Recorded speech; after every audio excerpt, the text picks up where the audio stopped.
2. Yep. And 1. Yeah. Now, here's a little story I got to tell about the two sides of life you know so well, the serious and the fun. Obviously told by John L. Peacock and my boy Pete. I have a little podcast named Two-Sided Pod. Don't leave now, it gets better after a few shots. From Brooklyn to San Diego, they run this land. The sheriff's posse's on their ass because they're in demand. One lonely listener you might be. All of us together make a community, so get comfy, get spunky with how Pete acts. The show's about to start and my beer's getting flat. Yeah. You're listening to Two-Sided, a live recorded podcast where each week I challenge Pete with a bit of the two sides of life, the serious and the fun. Are you sure? Yeah, boy. Yeah. What now, fucker? And that, sir, is how it's done. That, my friend, is how it is done. There we go. Welcome, everybody. Welcome, everybody. Hold on. It's an under. It looks under. I have a triple chin if you go under me. There you go. Perfect. All right. Folks, ladies and gentlemen, boys and girls, we are the Two-Sided Podcast. We are here every Tuesday, Thursday, 8 p.m. Pacific, 11 p.m. Eastern, 10 p.m. Mountain Time. If you got to live there, hey, we ain't judging you, but we're going to tell you the time. 4 a.m. Greenwich Sandwich Time, whatever you need to do with your sandwiches or your times. We are here for you, baby. Thursdays, 8 p.m., 11 p.m. If you hit that link above your heads right now, you're going to see our faces live on the YouTubes, and you can follow us. If you can't feel us right now, we're on at Two-Sided. That's on it's all of our handles. Pod. I was going to say Two-Sided because that's a whole different ball game. I was like trying to show people some really great links, but yeah, if you want to follow us at Two-Sided Pod. That's on YouTube, Spotify, Apple Pod, Amazon Music, Patreon, Farmers Only, Fans Only, OnlyFans. It's really across the board, folks. Thanks for tuning in. Thanks, everybody. All right, I'm setting up so we can read live chats in the YouTubes. For those who are listening live, they get that acknowledgement. They get that that shout out. Yeah, you got to do that because we are watching this. We are monitoring this. So anyone who wants to send us a message live on the YouTubes, we are here for you. We are going to follow and monitor. We're going to have a quicker show because turns out I have, not jet lag. I have animosity towards John. Yep, I'll go with animosity towards John. It's a lot easier to say I don't like him. I don't want to talk to him. But also, I'm a little fucking tired from traveling. But so we're going to go through this. We're going to hit this quick. We're going to go through the green room. So, folks, thanks for tuning in. We're about to kick this pig and make it squeal. Appreciate y'all showing up. Well, howdy.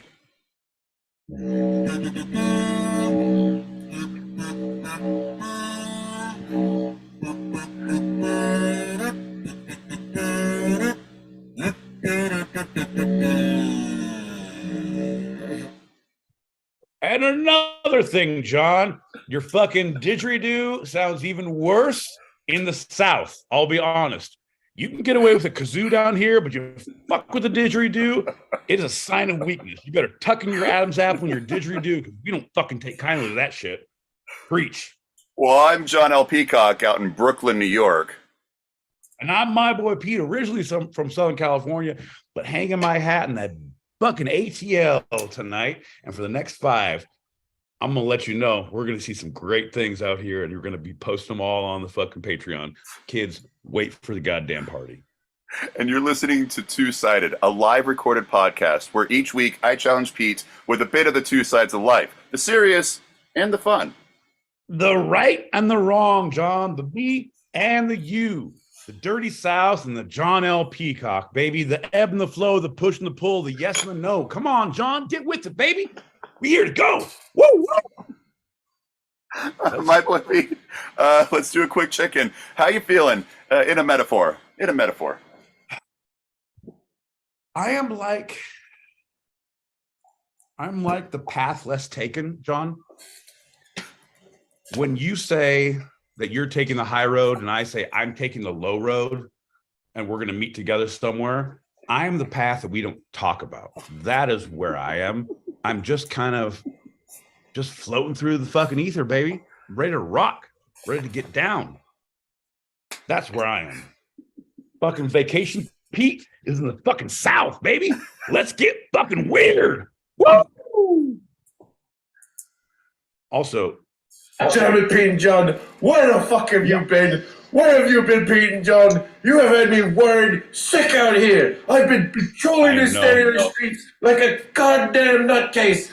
Like, asking everyone, where's Pete and John? Where's Pete and John? Where's Pete and John? I just don't even know anymore, goddammit. No, guys, have you seen Pete and John? Well, they banned. I am here. Look at me now. Feel me now, believe me later. Well, Pete and John. It is now 35 minutes after time when I see fucking assholes. I do not know to go now. Bro, we are here for you. We will never leave your side. I want you to know that we are going to be the last faces facing your deathbed. I mean, that could be because you're watching us on YouTube or because you fucking crossed the line. You deserve what you get. Either way, these are the faces you will see. Allegedly. You look amazing, Pete. I love that I could see your fucking face. Let's go. Right? John, you look amazing as always. Let's do this. Let's go. Right? Like, look at this. It fucking freaks me out every once in a while. I look in the mirror like, God damn, who's that ugly child? Oh my God, someone grounded him and never fucking let him out of the corner. You are a fucking broken 12-year-old child. Look at the bags under your eyes and the fucking fear in your heart. There's no coming back from where you come from. Or is there? I don't know. There you are, Peter. There you are. There you are.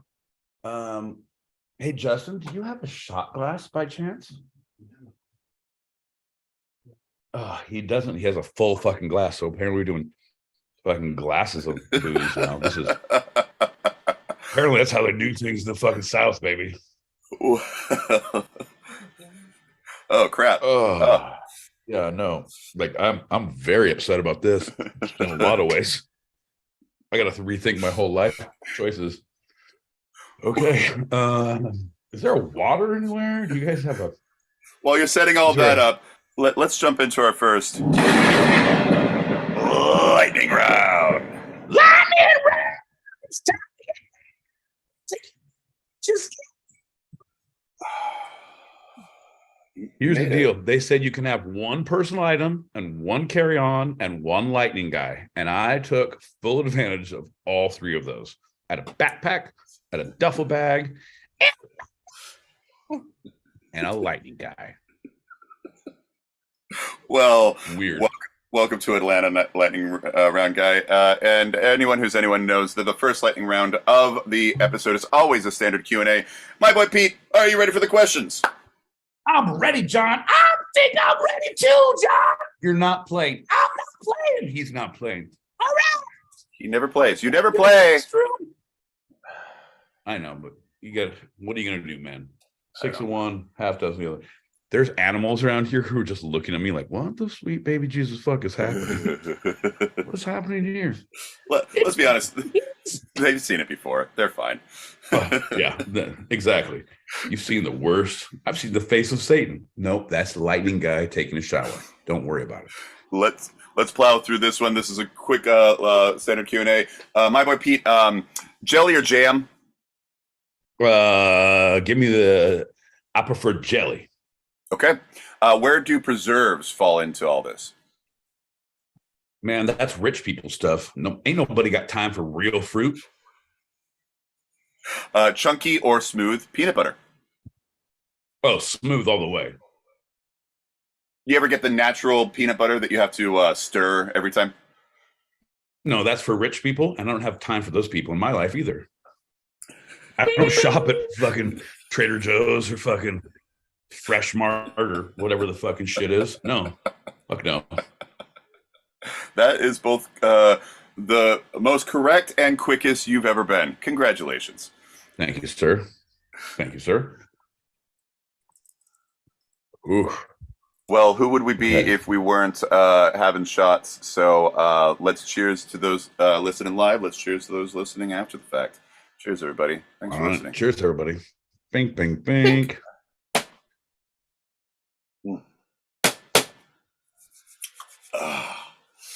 Oh, no, no, no. No, sir. That's a bad idea. That's going to be a fucking problem.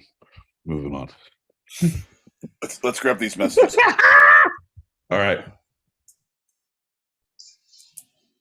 I love your fucking hat. I love your fucking hat, bro. That is an announcement. That is an advertisement in the Let's ATL. go, baby. You know who I am. You know what time it is? Fucking bringing heat to the South. You know me. Me. You know who I do. You know how. Am I fucking drunk, or is my boy Pete like a solid fucking 7.5 right now? What? Fuck your couch. I'll lose this double chin. I might be a 7.75. You watch out, girl. I'll be honest. I'll shave my shoulders and I could be an 8 in this motherfucker. What now? All right, one more than the first segment. I feel like somebody was talking about me in Secret Squirrel. And if they were, I just want that person to know this is a charcoal mask. Okay, grow up, Peter Pan. It's not blackface, it's a charcoal mask. Right. Exactly. That's what Alfonso Ribeiro said. Didn't help him. Actually, no, it did, because he's now doing America's Funniest Home Videos, so it did. There you go. Thank you. That's the transition that we needed. So now we're going to talk about George Washington Carver. Oh, shit. Yeah, let's talk about peanuts. This motherfucker knows his peanut stuff. Hey, you guys, if you have nut allergies or any fucking root vegetable issues, this is not the show for you. I highly recommend tuning into someone else. But if you like nuts, what nuts? These nuts. Stay tuned, folks. That's the first D's nuts joke, and there's going to be a couple more coming. I promise. Born on a farm near Diamond, Missouri. The exact date of Carver's birth is unknown, but it's thought he was born in January or June of 1864. As we talked about last episode, enslaved people were not allowed to know or celebrate their birthdays. Right, but they could have it's either January or June, or Jamaican me crazy. I knew there was a J in a time I celebrated, and I wasn't sure. But we'll go with January, June. I thought you were going to say January, February. Right. It was either December or fucking June or March or what? Come on, man. Okay. Yeah, I had to double, triple check that one, because last episode we talked about my boy Frederick Douglass, and it was most likely February, but somewhere in the winter. He knew his season. Carver, but what we do know is 9 years prior, Moses Carver, a white farm owner, quote unquote, purchased George Carver's mother, Mary, when she was 13 years old. The elder Carver reportedly was against slavery, but needed help with his 240-acre farm. So let's just take that in for a quick second. No, let's take it all in for a second, John. I'm against a lot of things, but if I need help, fuck all my fucking morals. Here's the deal. I don't like Gingers or John, but I need a co-host for this podcast. So I'm going to put all my desires and my values aside, and I'm going to do two-sided pod every Tuesday, Thursday, 8 p.m. Pacific, 11 p.m. Eastern, with this ginger fuck that I know and love, and you do too, against my better judgment. But here we are. They call me George Washington Carver's father in that same regard. Grandfather? I don't know. Doesn't matter. I needed help in the farm. What are you going to do? Hey, Foxy says, hello, guys. Nice face, Pete. And Seabird says, testing fart faces, testing on the YouTubes. So, continuing on. Testes, 1, 2, 3. Whoa.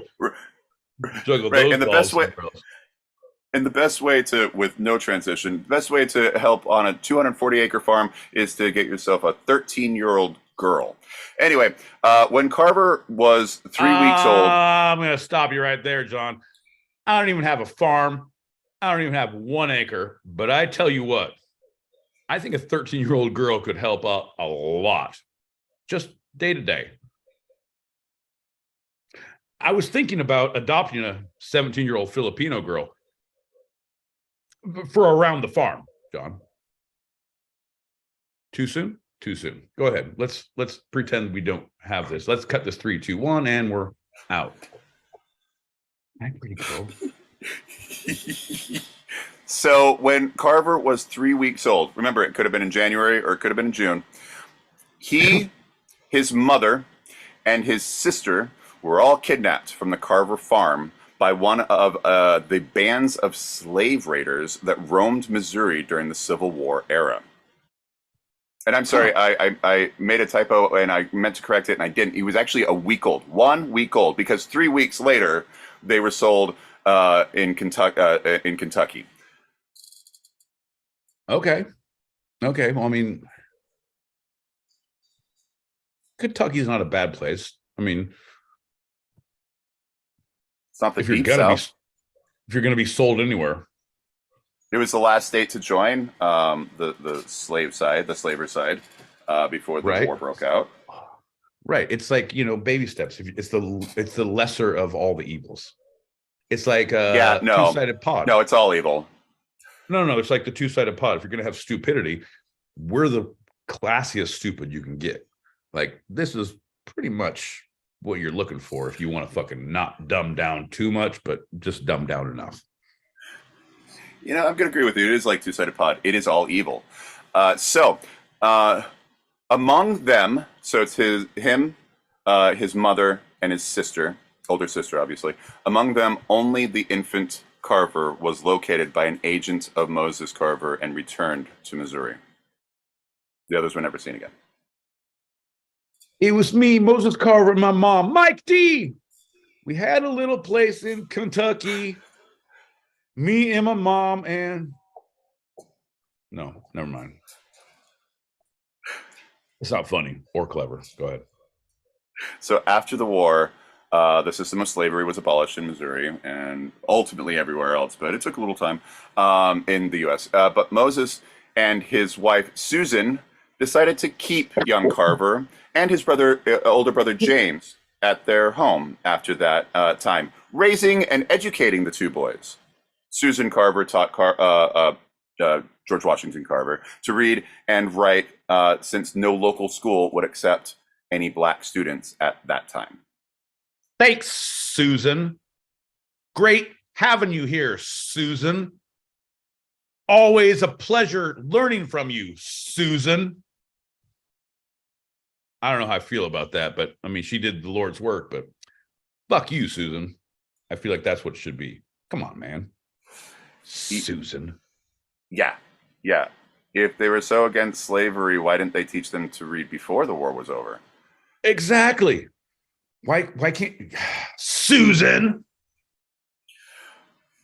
So during the young child became known as the quote unquote plant doctor during this time, as he tended his secret garden while observing the day-to-day operations of the 19th century farm. Well, yeah, he had a secret garden, and they were like, that was after he got out of the whole wardrobe. He was like,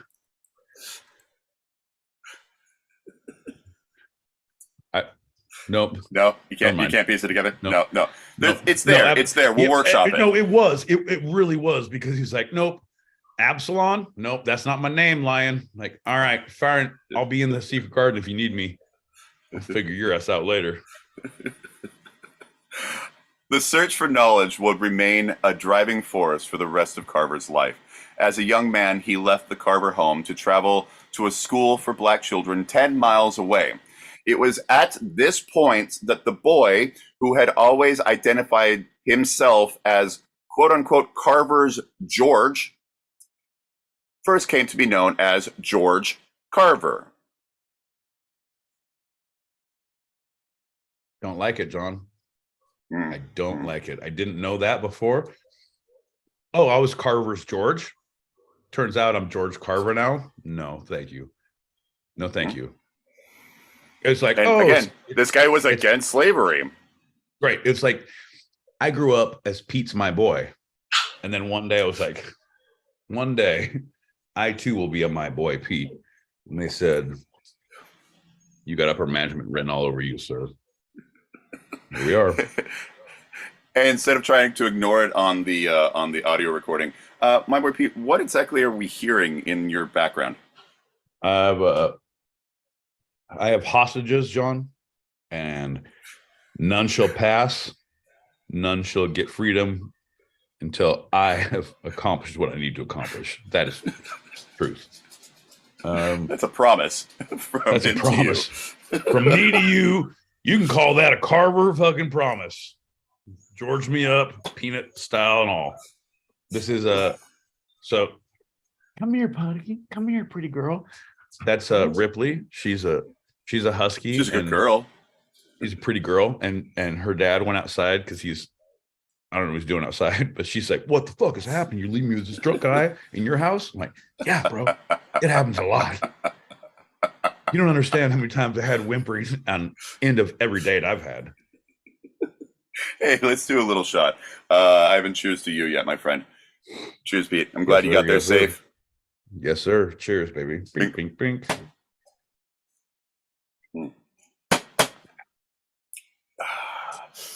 So, by both books and experience, George acquired fragmentary education, going to several different high schools in that time, while still doing whatever work came to hand in order to subsist. He supported himself by varied occupations that included general household worker, hotel cook, laundryman, farm laborer, and homesteader. Peanut farmer? Not yet. Are we there yet? Okay. Not yet. He hadn't developed his allergy just yet. Okay, go ahead. That's right. In his late 20s, he managed to obtain a high school education in Minneapolis, Kansas, while working as a farmhand. He was accepted to Highlands College in Highland, Kansas, but then was denied admittance once college administrators learned of his race. So instead of attending classes, he homesteaded a claim where he conducted biological experiments and compiled a geological collection. I love geological collections. One of the things I do, I was a big fan of the Bible. When Sarah turned into a pillar of salt, I was like, oh, that's my shit. That's a geological collection I can get down on. So rocks, ladies turned into salt pillars, all that shit I'm into. So tell me more about George Washington Carver and his geodes. So after he was refused the University of Kansas, he matriculated at Simpson College, Indianola, Iowa, where he studied piano and art, subsequently transferring to Iowa State Architectural College, later known as Iowa State University, being the first Black student enrolled there, where he received a bachelor's degree in agriculture, rural science, and in 1894, You're having a lot of time. I'm almost done. Right. No, I think you're almost done, but you're having a lot of issues getting these words out. You're like agricultural, logical. He was in Minneapolis. He was in 1884. John, what is happening? It's flaring up. All the U's in agricultural is not doing super good at all. Yeah, no. Right. And because you're trying to read it instead of say the words that you know. John, let me tell you about George Washington Carver, right? He was born in Minneapolis, Missoula, Montana, right? The three M's. Yeah. You get it. Anyway. All right. So this is a cool thing. I'm going to look away from the script because I know this. So he got into Iowa State University. It wasn't called that at the time. He got his bachelor's in 1894, his master's in 1896. He was the first Black student enrolled and who graduated with a bachelor's and a master's, all three of them. He graduated with a bachelor's or a master's, all three of them. The first Black student at Iowa State University to enroll, to graduate with a bachelor's, and to graduate with a master's in science.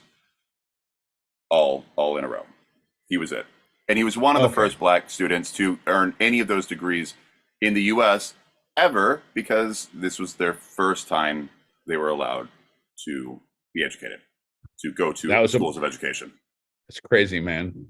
George's Carver has come a long way since he was in Minnesota, Montana, or wherever he was.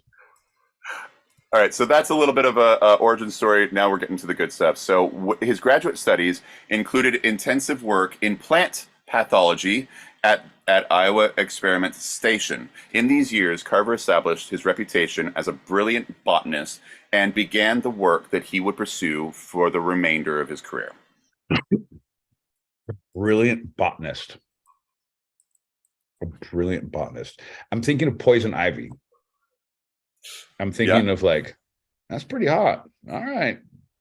Carver's what, George? I feel pretty good about this. Like, get to it, man. I'm with you. You know, mistletoe is deadly if you eat it. Kiss is deadlier if you mean it. Better make it 2 fingers. Around this time, Booker T. Washington was looking to establish an agricultural department and research facility at his Tuskegee Normal and Industrial Institute in Alabama. Washington.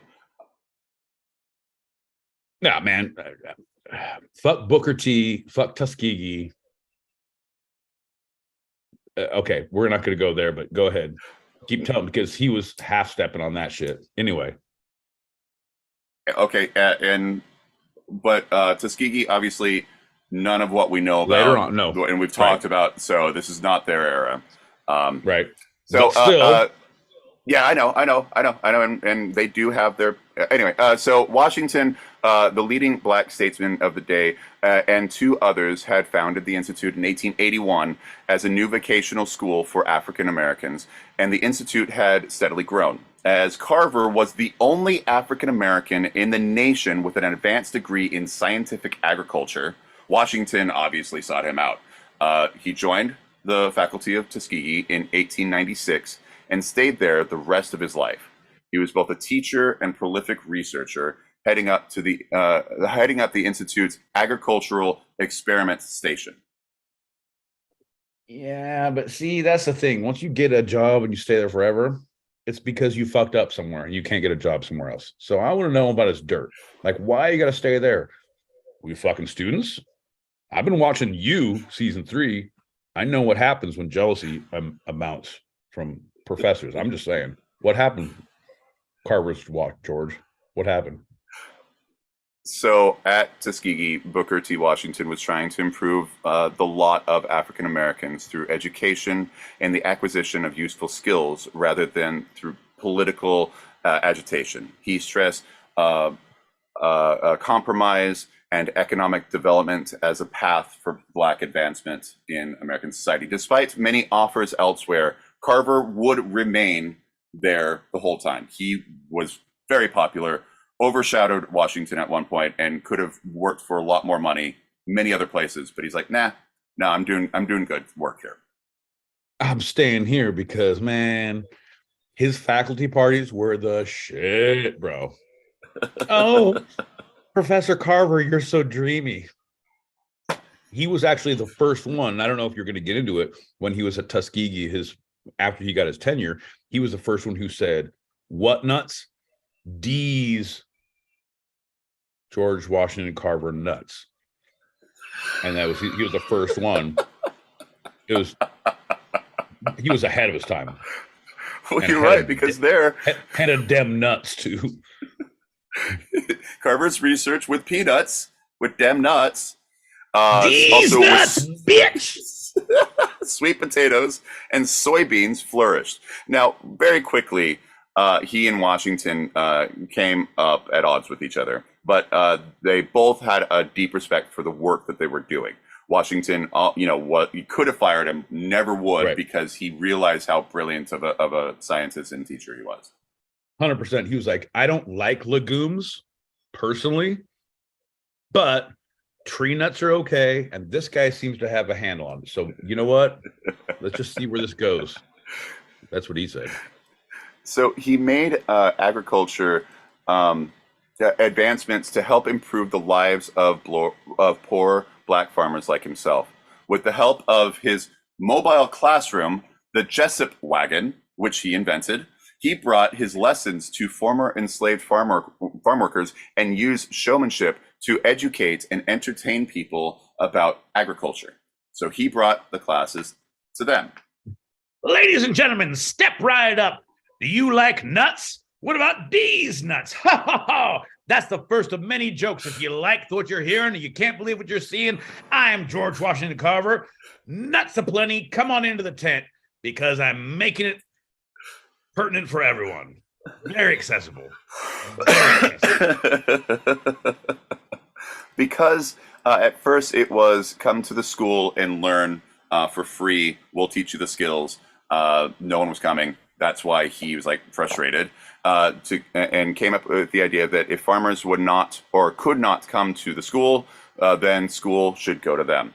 Agriculturists in Europe were experimenting with movable schools. In 1904, Iowa State organized seed corn gospel trains, just like you were talking about, which carried lectures and demonstration materials to farmers gathered at railroad stations.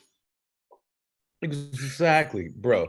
If you have not been on a barnstorming or a train ride or a whole movement that is like that is somewhere on a tent, if you've never yelled aluminum siding and had people stand up and cheer, praise walnuts.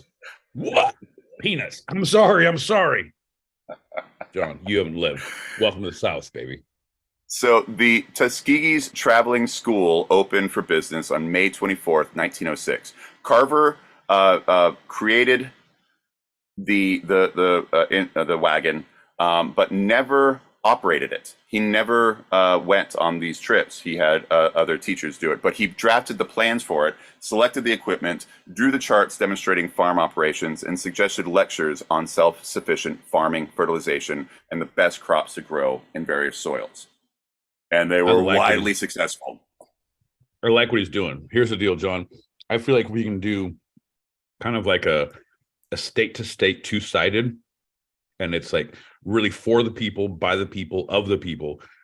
But I'm not going to be there. What I need from you is you go there, set up the tents, do all the work, but I'll fucking throw lesson plans. You get to say, Daddy needs to sleep at the end of the show. Like, you get to say all the things that I would say. Like, it's going to be really good, John. They call me the Carver of Georgia's all across the South around here with the two sides. So it was so widely successful that it was now part of the outreach program within a few months of the U.S. Department of Agriculture, with Thomas Campbell, who had been a Tuskegee student, as operator under Carver's tutelage. So they got up into the federal government with that.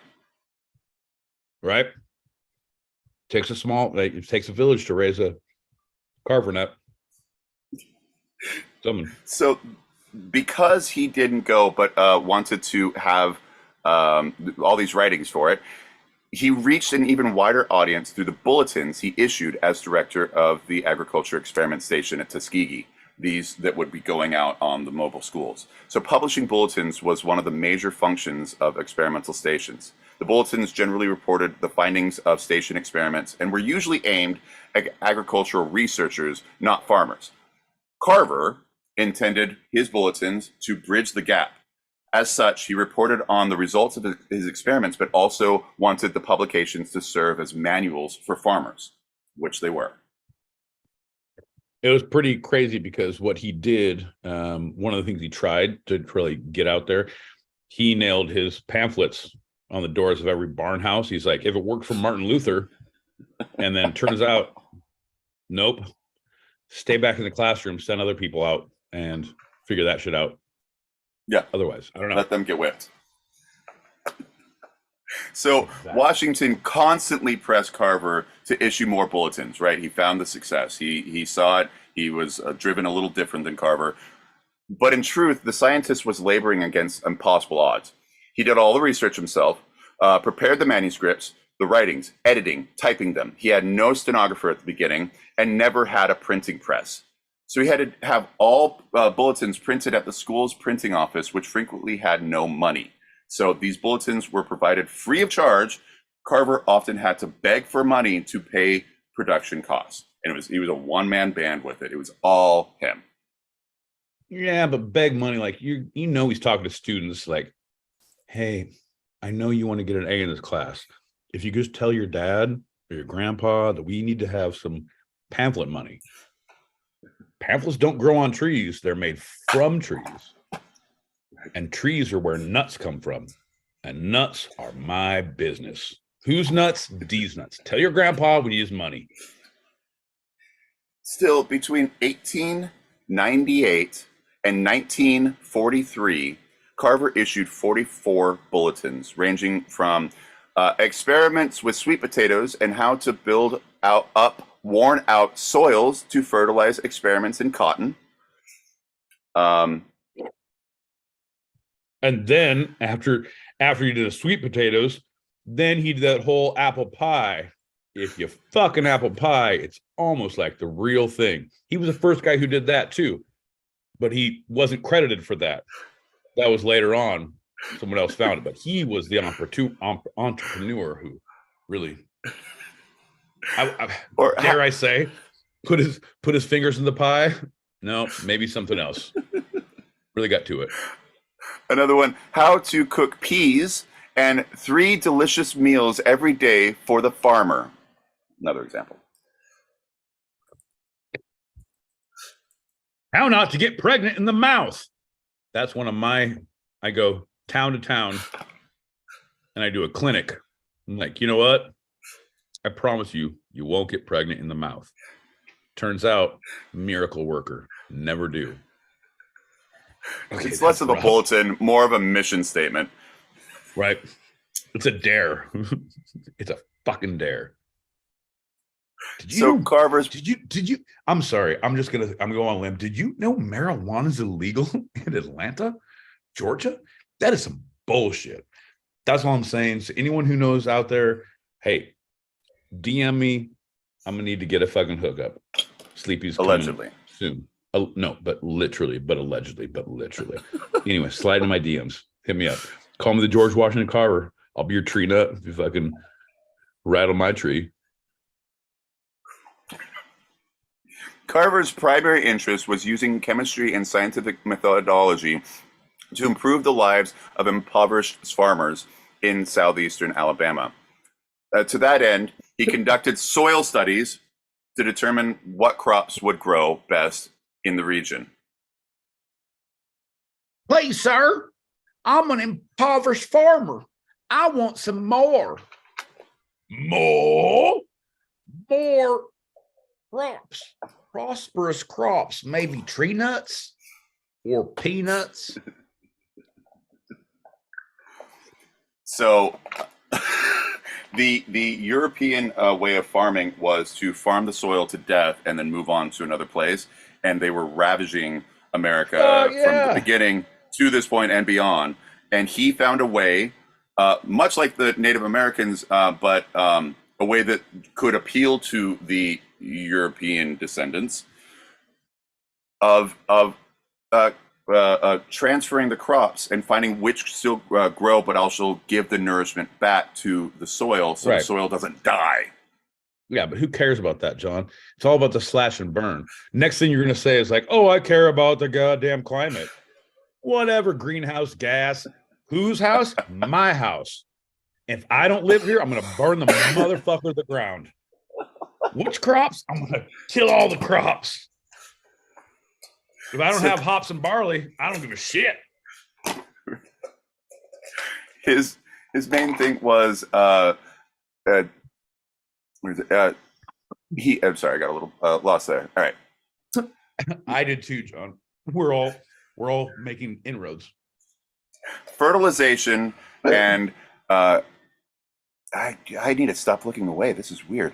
I'm not doing great. Crop rotation. The word is crop rotation, but it's that term, crop rotation. That's a big thing that he really brought into agriculture and really helped to save U.S. soil overall. Fertilization can only go so far, but the crop rotation, you're growing crops. I know, because you're putting the things that get you don't burn the ground and you don't wear and tear. You can rotate, so you have the crop rotation, so it has the nutrients or whatever. It's nothing like terracing, John. Believe you me, Japan, unbelievable when they came to their crops.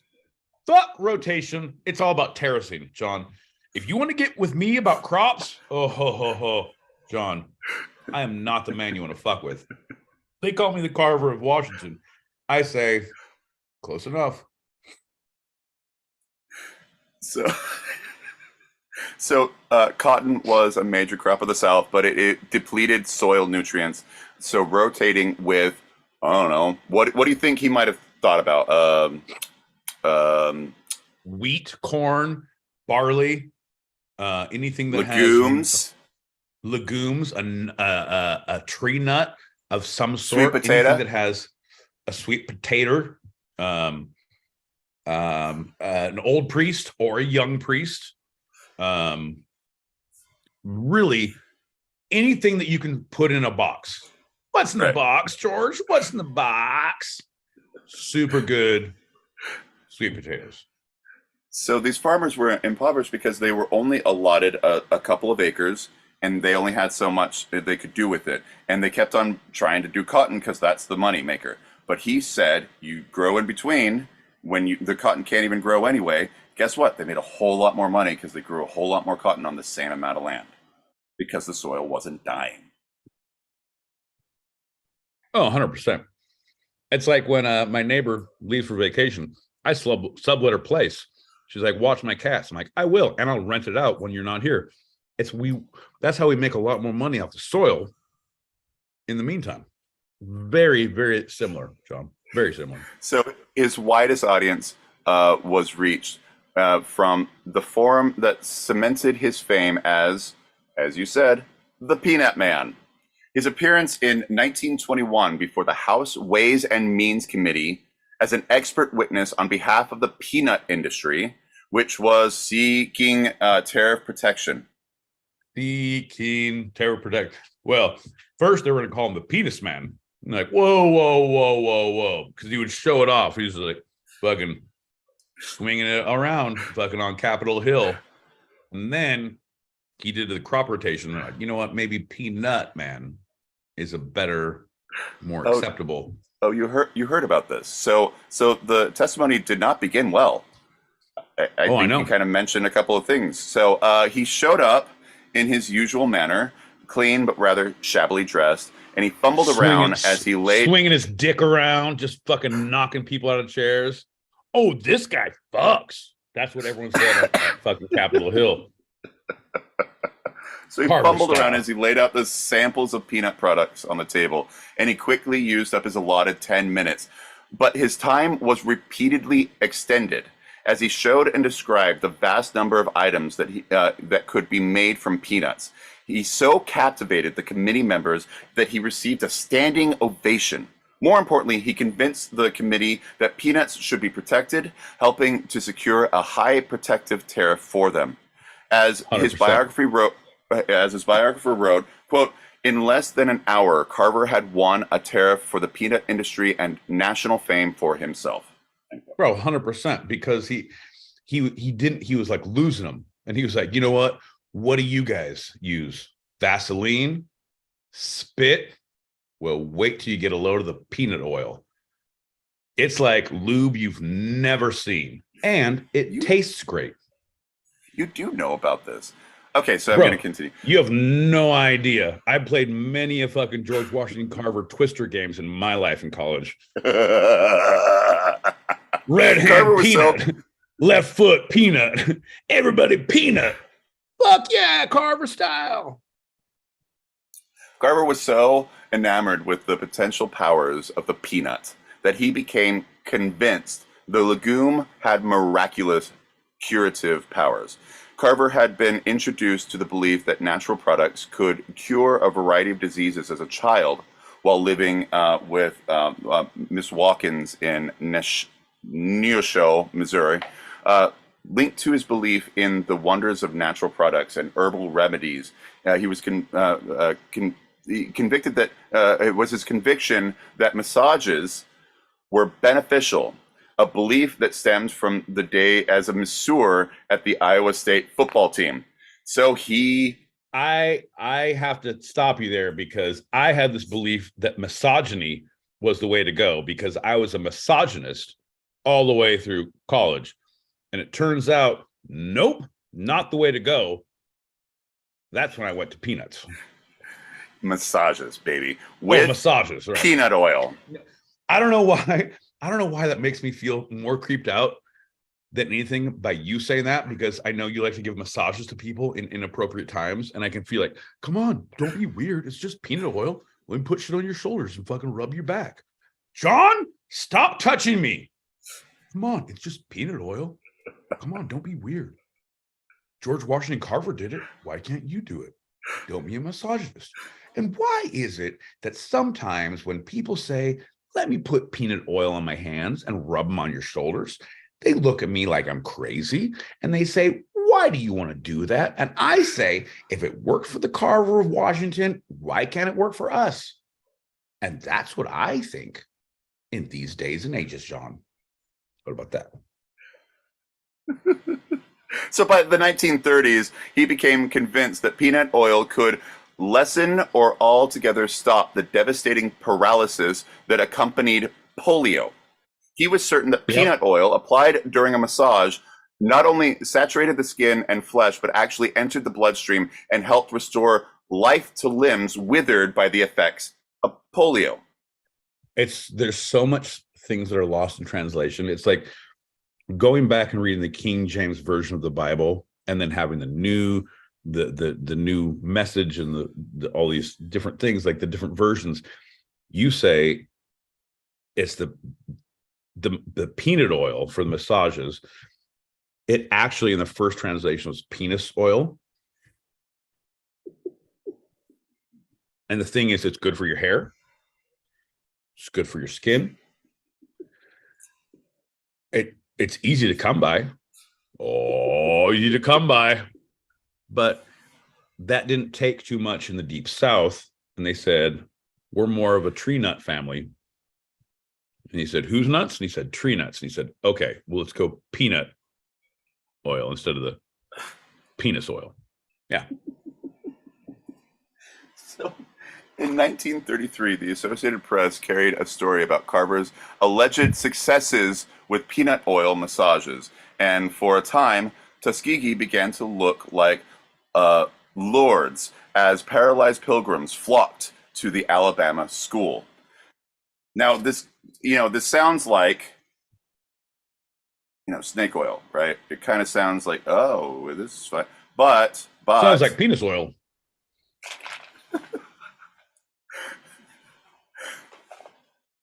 And it's never been determined if there was any help, and people needed some kind of hope. And up until the 1950s, when the vaccine was made, it was just devastating. Here's the thing: he never took any money. Wait! Stop! You just breeze over that until 18 something when the vaccine was made. The fuck are you talking about? You went from penis oil to massages to now vaccines. Did we just go through? Are we now here to 2023 and we're talking about the fucking booster shots? What is your fucking vaccine, John? Use your words and fucking talk like a human. Sorry, it was the polio scare, and so it was the polio vaccine. Polio! Oh, nice. There he is. Hey, John, welcome to the party. Thanks for using your words. Fucking shit. Too much penis oil in your hair. Well, he never took a dime for it from anyone. So it doesn't seem like it was a con, like, especially at this time, the early 1900s. It was the snake oil salesman, right? And this seems kind of weird. So looking into it, you're like, okay, well, it seems like it was just he really believed that it was helping them in some way. It may not curing, but it was helping them. He was an early Anthony Fauci. I'm not political. I'm just here for the nuts.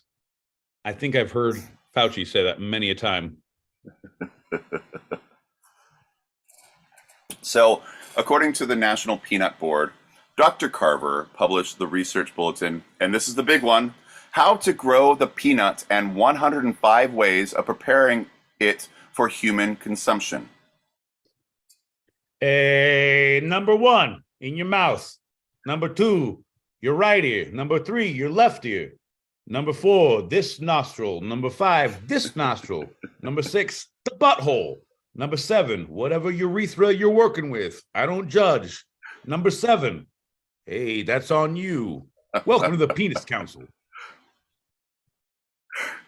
So, at this time, the boll weevil had destroyed the cotton crop, and farmers turned to peanuts as their cash crop. Right. The boll weevil, wasn't he the bad guy in Dukes of Hazzard? It was Boss Hogg, Boll Weevil, and Bo and something Duke. Yeah. Right. So in Alabama, who knew so much about the greatness of peanuts, they turned cotton oil mills into peanut oil mills. And they thrived on it. The livestock could eat the peanut plant, and sharecroppers could feed their families on crops that weren't sold. Dr. Carver and the peanut helped save the economy of the southern part of the United States. Right. And then Jimmy Carter came along, and that was awesome. Bro, it's a whole thing. John, thanks for telling us about that. What's our next topic? We're coming to the end of it. So he derived 300 different products from peanuts.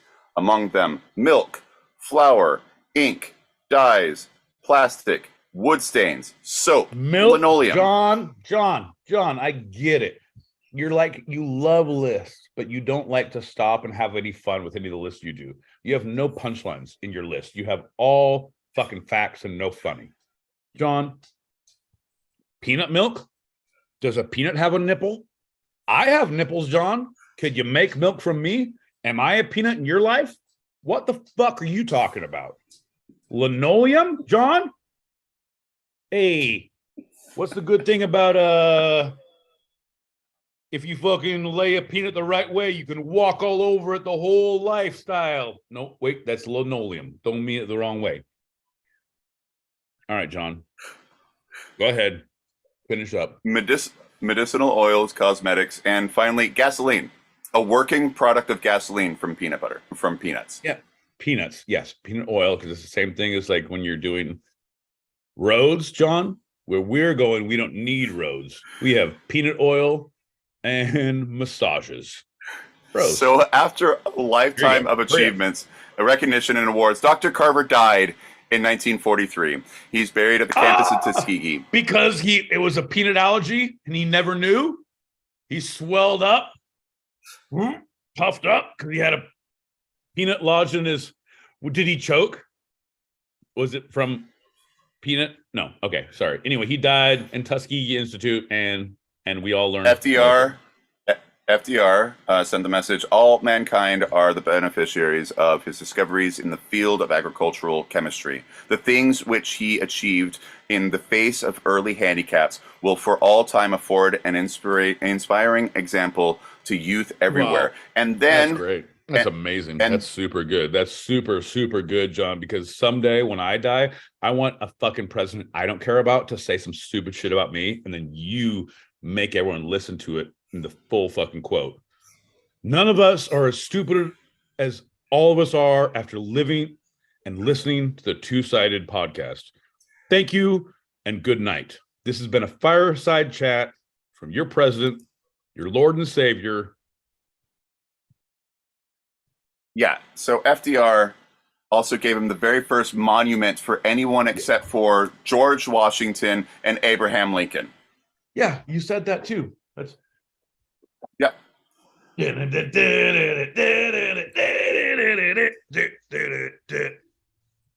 Sorry, go. Two short quotes from Carver. More quotes. I love it. Oh, I haven't said many from him, but where there is no vision, there is no hope. Yeah. And this one I think really applies to you. When you can do common things of life in an uncommon way, you will command the attention of the world, my boy Pete. That was actually in his quote.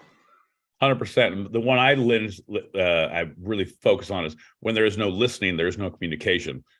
And I was like, John, did you hear that? He's like, huh? Look at these nuts. That's George Washington Carver. Jeez. It was really good. Like, to me, when I think of a dilly bar, I think of George Washington Carver because they have peanuts.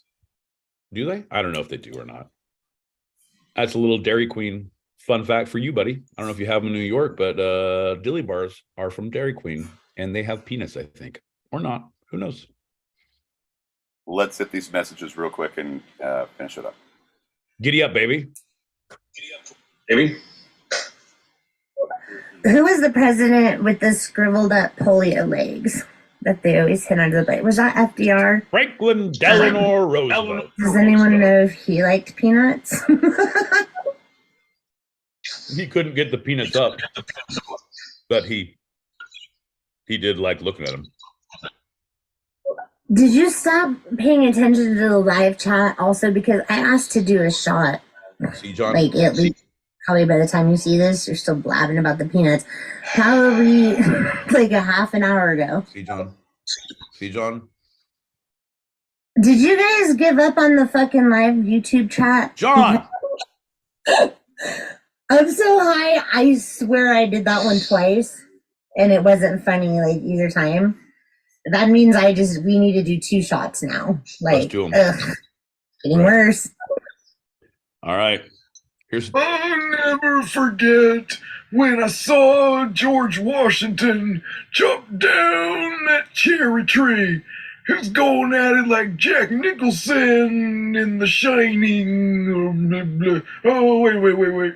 Oh, oops. That was Abe Lincoln, wasn't it? I cannot tell a lie. I love penis oil for massages, said John L. Peacock.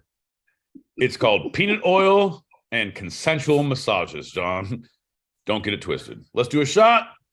Cheers. Cheers, everybody. Cheers, everybody. Bing, bing, bing.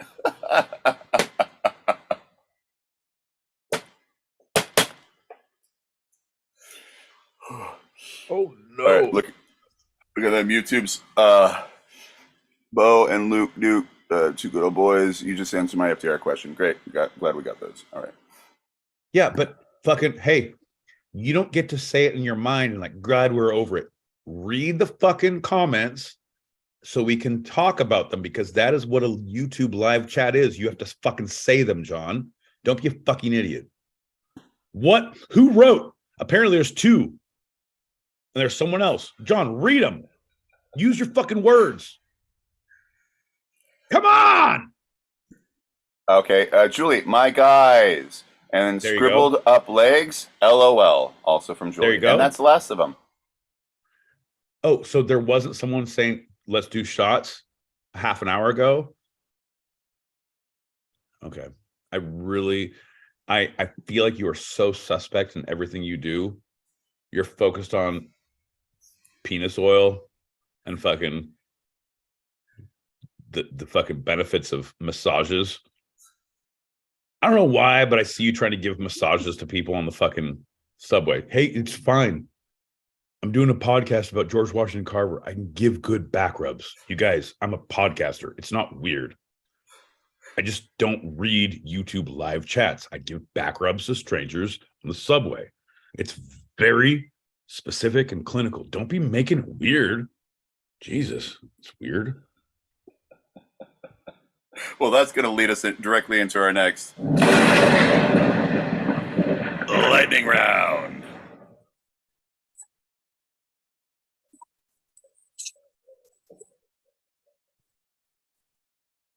John, we gotta go. It's late here, and I have some fucking debauchery to get it.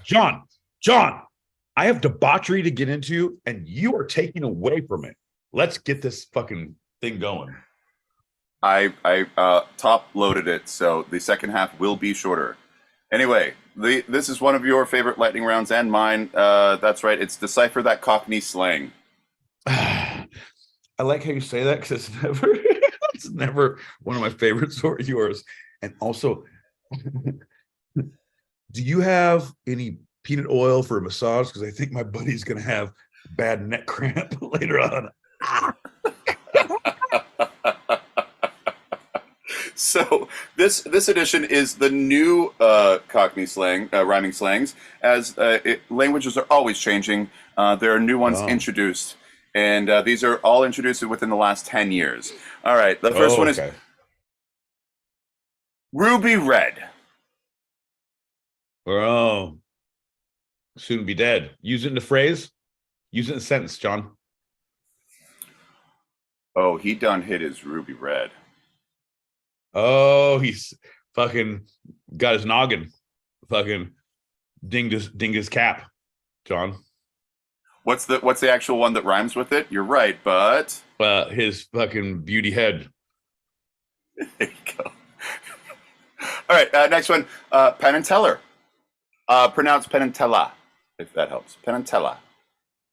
Can you use it in a sentence, please? Let's go down to the pub to have some Penn and Teller.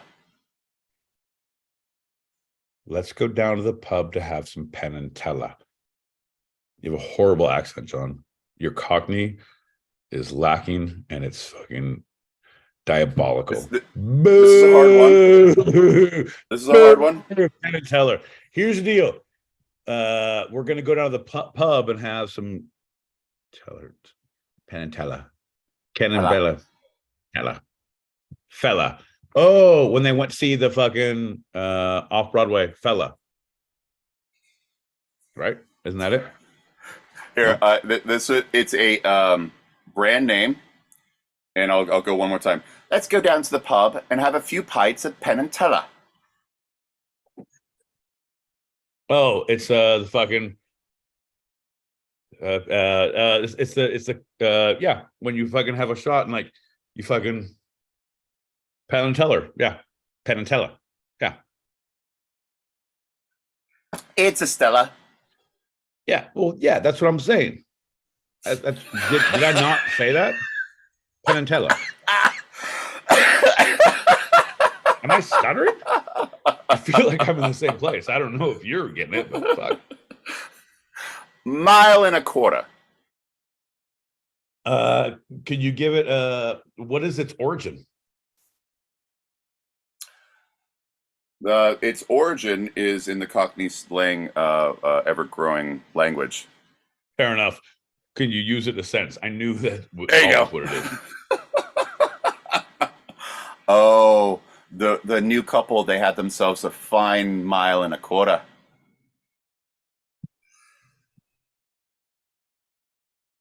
The new couple had themselves a fine mile and a quarter. I don't know if it's your accent, if it's your intonation, if it's your just fucking blank, stupid expression on your face, but somehow I'm not picking up what you're saying. New couple. Oh, old priest and young priest. Nope. I give up. What is it? What do couples have? Sex. What could that lead to? Threesomes. Yes. I don't know, man. Abstinence? Adultery? Fucking maybe a son or a Penn and Teller? You're right. Let's have a Stella and we'll figure it out later. Thanks, John. What's the next one? bail, bucket and bail. Bucket and pail. Oh. Yep. All right. Use it. What's the point of origin? Fuck you. What's the sentence? Use it in a sentence. He found himself in a bucket and pail. That's when you staggered on a ladder and got your nuts impaled. Bucket and pail. Tucker and pail. He got himself a bucket. You're not good at giving any. Use it in a sentence. He got a bucket and pail. It's a couple. After robbing the bank, he found himself in a bucket and pail. Oh, fucking locked up in jail. There you go. But you understand that you don't say things correctly or in the right terminology. You realize that, right? Like, if this was a fucking spelling bee, you would be the worst fucking judge ever. I'm the little Indian boy who's fucking 12 years old, who didn't do anything other than study words. I'm like, could you use it in a point of origin, please, in the sentence? And you're like, bucket and pail. I've got a bucket and pail. Fuck you, Judge. I feel this one will help us end on a strong note. The last one is Amber Heard. He took a shit on Johnny Depp's bed. So what's the reference? Shitting on Johnny Depp's bed. That rhymes with Heard? No, John. Shitting on Johnny Depp's bed. And I'm gonna Johnny Depp a real Amber Heard. She fucking shit all over his bed. Yeah. A fucking Amber Heard. Yeah. She shit on his bed. Don't try and make me say you're turd. Just say shit and be done with it. I mean, old priest, a young priest, and Amber Heard, and a shit on Johnny Depp's bed. They all got a rhyme, bro. Come on. It's half the fun. No, they don't. No. Is that? All right. Now to the fun. Come on. Yep. I got fucking debauchery to do. It's 12:30 Eastern. Okay. 12, 11, 10, 9. It's 9:30 Pacific. You guys, that's crazy talk. Hit those messages and we'll finish this up.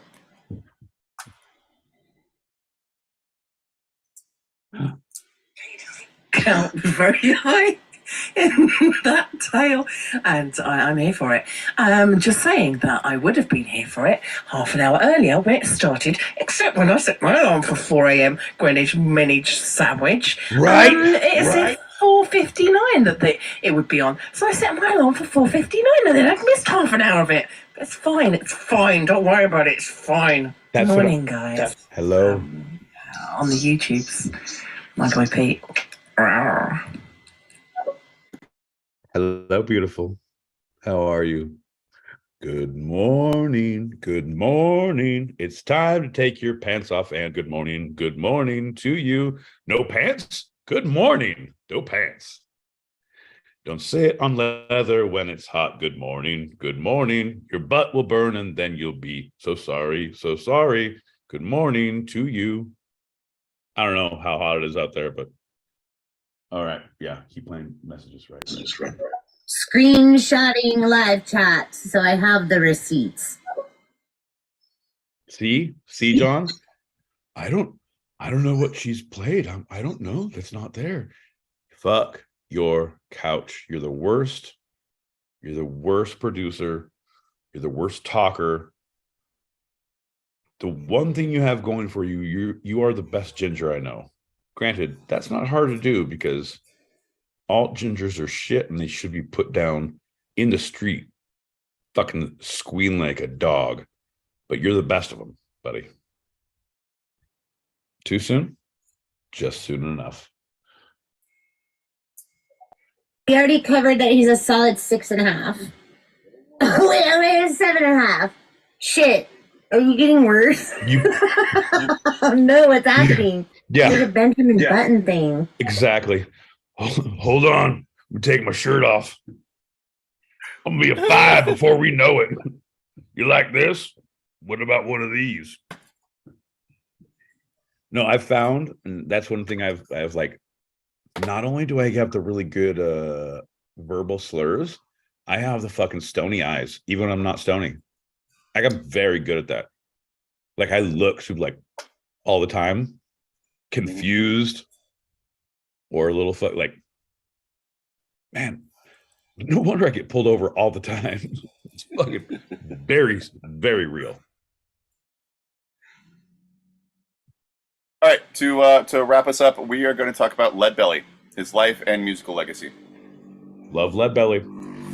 It's an interesting pick after we did some fucking peanut gallery bullshit. But all right, so we had Peanut Belly, we have Lead Belly, and an old priest, a young priest, and a fucking better topic picker. Let's go, John. So Huddy William Ledbetter was probably born on or around January 21st, 1885. Or June 1885. January 20th, 1889, or maybe sometime in 1888. But we know that he was born at the Jetter Plantation near Mooring Sports, Louisiana. Why are you even saying that? But we know that he was born. I'm just going to say a bunch of dates that mean nothing, that we don't know anything about, because I did research and I'm an idiot. But what we know is he played guitar. John, shut the fuck up and move on with your story. Wow. Leadbelly was the only child of Wesley and Sally Ledbetter, he first tried his hand at playing music when he was only 2 years old. As a young man, he was introduced to the guitar by his uncle Terrell Ledbetter, and from that moment on, he was electrified by the guitar. Yeah, no.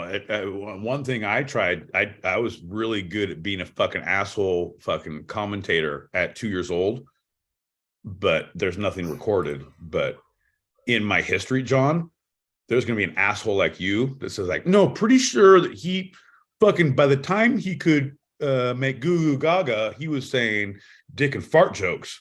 So pretty much he's like Leadbelly in January or June of 18. He had an early education, but dropped out pretty quick. Went to Shreveport, Louisiana. For 2 years, he supported himself as a musician. And then around 1912, now living in Dallas with his new wife, Ledbetter met Blind Lemon Jefferson, an accomplished street musician, and the pair began playing together. It was the point that Ledbetter concentrated on what would be known as his signature instrument, the 12-string guitar. Yeah. No, he was good. 12 strings rough. Hard to keep in tune. Yeah. Especially if you're playing with a blind guy. It's like doing a podcast with a ginger. Like sometimes they don't even know what's happening, but you just kind of keep going, like trying to watch me for the changes there, Ginger. Hey, blind Ginger, look at me. It's 12 strings of stupidity. Try and keep up. So he mastered that instrument and just about any instrument he laid his hands on. He played accordion, mandolin, piano, 6 and more frequently 12-string guitar, bass, and harmonica, which gave him a wide knowledge of various musical instruments and rhythm. He led a wandering life, learning songs by absorbing oral tradition. Right. He was also a master of the bow staff, nunchucks, fucking shurikens. He would also say haruken when he was done with the song. He was very, very multi-talented.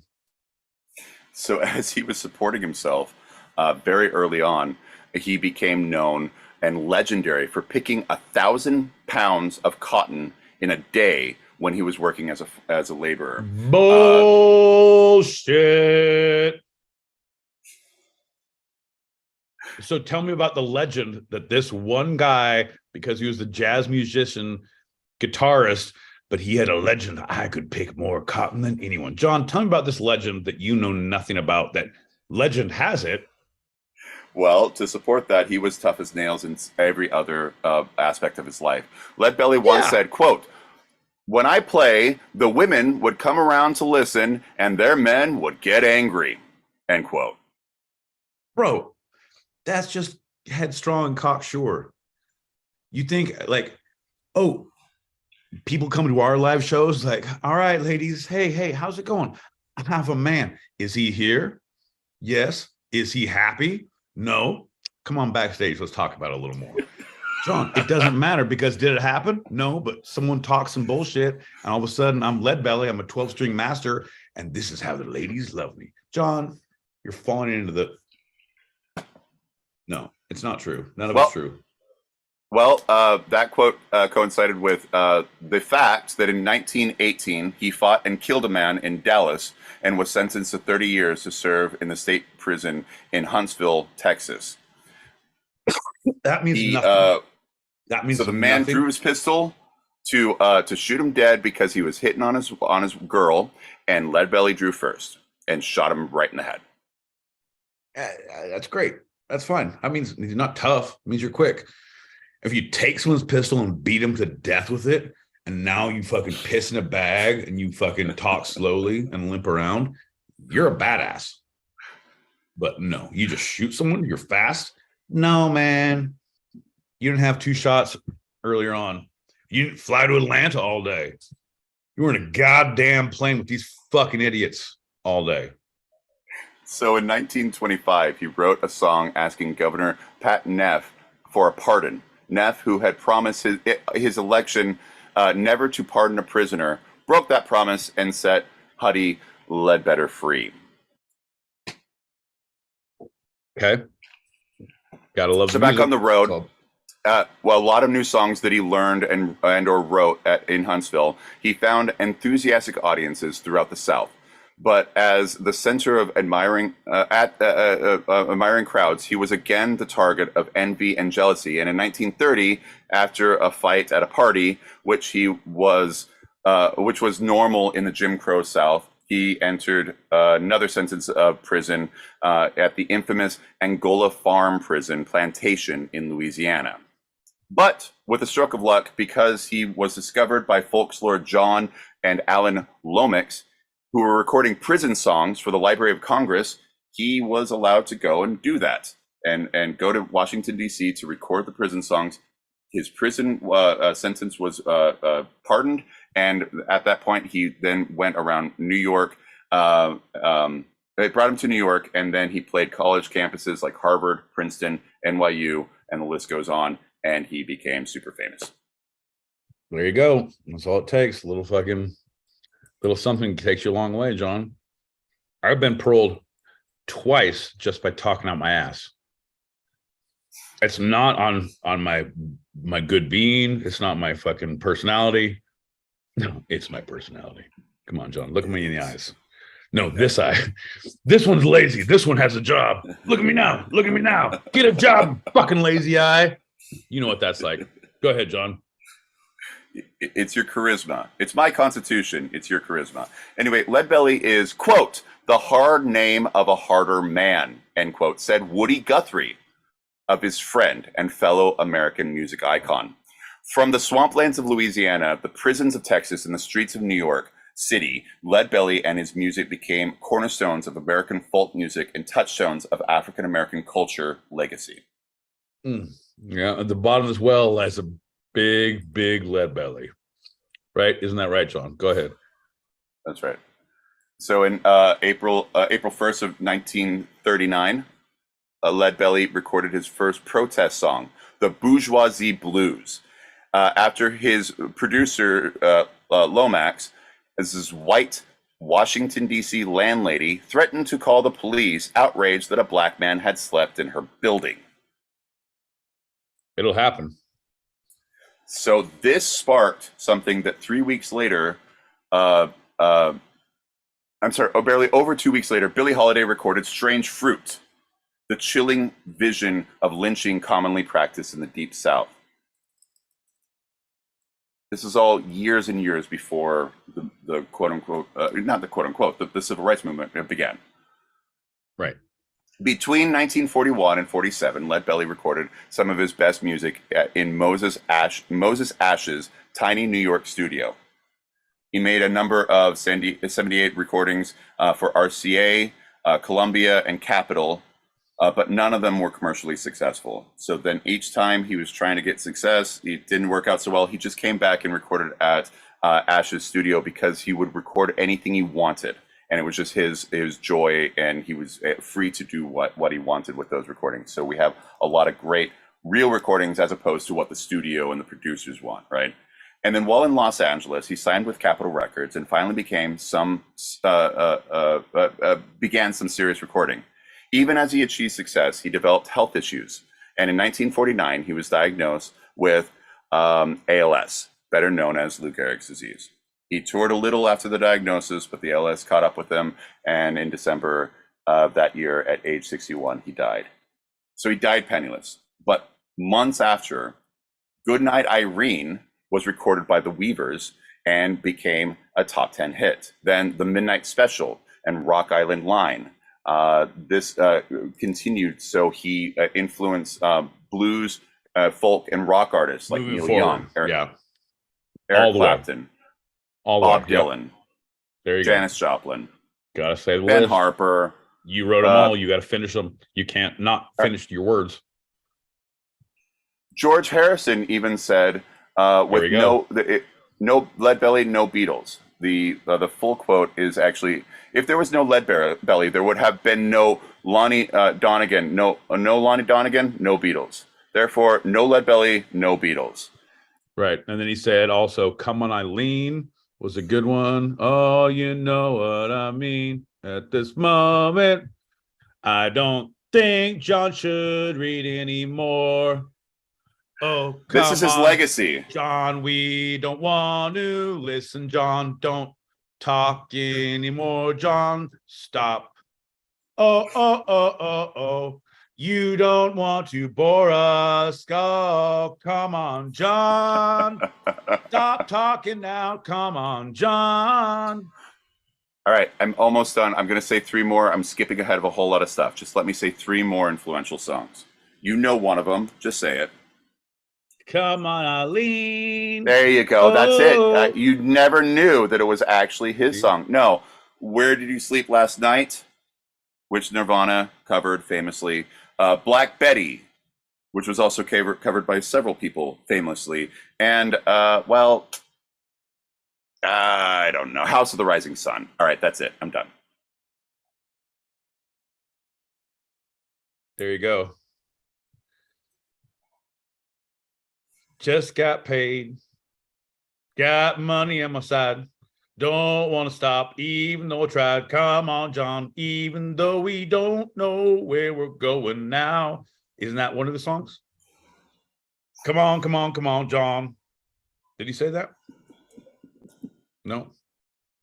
I don't know. He obviously was inducted to the Rock and Roll Hall of Fame, and in November of 2014, the Grammy Museum opened Lead Belly, a musical legacy, to mark the 125th anniversary in their museum, and it is still there today. 100%. That's Lead Belly. If you eat like a pound and a half of barbecue before you go to bed, you wake up with what we call lead belly. Weird how that fucking carries over today. John, thanks for playing, buddy. That was a good story. Let's wrap it up. So I got sources for this episode of Two Sided have been, first segment, Biography, History Channel, Britannica, ScienceHistory.org, National Park Services, National Geographic, the ACS, agriculture.mo.gov, and the Tuskegee Institute. Second segment, Britannica Biography, leadbelly.org, folkways.si.edu, Smithsonian Magazine, the Grammy Museum, and pleasekillme.com. Don't mind if I do.org. Oh, sorry. I thought we were just talking in fucking code. My segments were actually inspired by I am 7.5, drink and go to 6.5, probably get lower as the night goes on. Seabird, it's great that you said a 7.5. I'm gonna hold you to that and tell John. Also, brought to you by Jetlag, fucking Travelocity, airplane shots, and that's basically it. Yep. Before we go, is there anything from this episode, my boy Pete, that you'd like to take a second glance at, a second look, a second thought, a second opinion? This is Pete's Retraction Corner. Yeah, I wish I would have gotten on the plane sooner. I wish I would have, instead of going at fucking 12:50, I wish I'd gone at like 10:30, so I could have been here earlier, so I did the thing. So it's, John, I don't know how you stay up this late. It's fucking ridiculous. It's 1 o'clock in the morning, East Coast time. This is a travesty. You need to rethink your life goals and your fucking choices in life, right? You need to move to fucking Greenwich sandwich time and start getting up earlier, going to bed earlier, get it all together earlier. You know what I mean? I think we all do. we could all learn a lot from our good friend Julie Prunes across the pond. That's the heart. All right, we'll play these 3 messages real quick. Don't respond. Wait, I'm sorry. We got to go. Obviously, we got to go. Yep. We'll do a quick shot. I'll do my final thing, and we're done. Yep. Don't respond, he says. Don't respond. He says, don't respond. It's actually a blue-eyed people thing. You can look that up. Blue eyes will get like smaller and redder faster than any other eyes. So yeah, I have those problems too. So should John, unless he's a green-eyed fucking ginger. I don't know. Look at those beautiful eyes. I know you didn't say it, but I feel like that was a big compliment for my eyes. Thank you. Also, I'm super high. Thank you. Who is this lead belly fella? Oh, shit. Delicious. How you doing, girl? Did he swallow lead? Why did he swallow lead? Did he swallow lead to get to the pistol? I don't know why he swallowed the lead. Perhaps he'll die. He swallowed the pistol to get to the lead.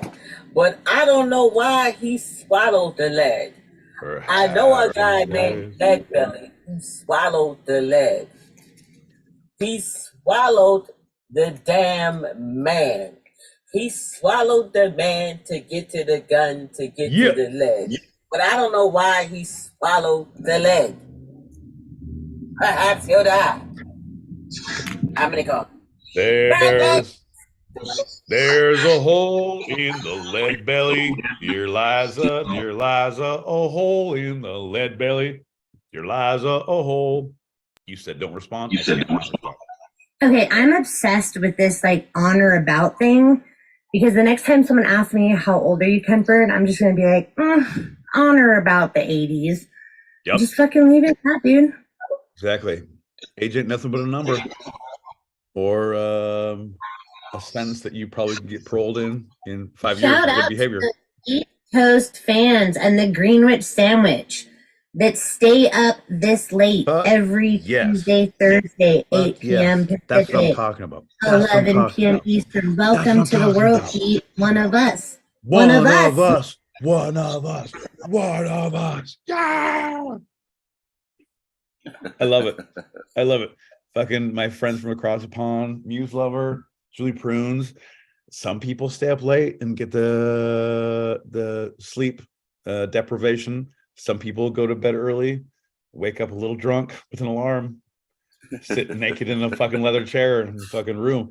I don't know. I'm not pointing fingers at who you are. I think you both know who you are. Also, I'm a big fan of both of you. Giddy up. Some say sleep deprivation, some say sleep depravity. Right. Some say it's depravity that brings you here every Thursday, but I say you're welcome. Cheers, everybody. Thanks for listening. Cheers. Pink, pink, pink. We have our open chat show live on stereo every Tuesday at our usual start time. So if you want to join us or you want to throw some topics out there, email twosidedpod@gmail.com. That's TWO sidedpod@gmail.com. And for those listening live on the stereo app, stick around in this room for a continued chat in the green room. Obviously, it's not going to be long this night. Right now, for after show wind down. That's a wrap for tonight. I'm John L. Peacock out in Brooklyn, New York. And I'm more sober than John in Atlanta, Georgia, which is weird being in Atlanta and more sober than John. And this was our show. You can eavesdrop wherever you get your podcasts and even join us live, both on our YouTube channel, handle at twosidedpod, all one word, TWO sided pod, and the stereo app every Thursday, 8 p.m. Pacific, 11 p.m. Eastern, as we talk about the two sides of life, the serious and the fun, here on Two Sided. Woo! Wow! Crap. Fucking about time, John. Good to have you. Good to see you. Nope. That's how babies are made. I just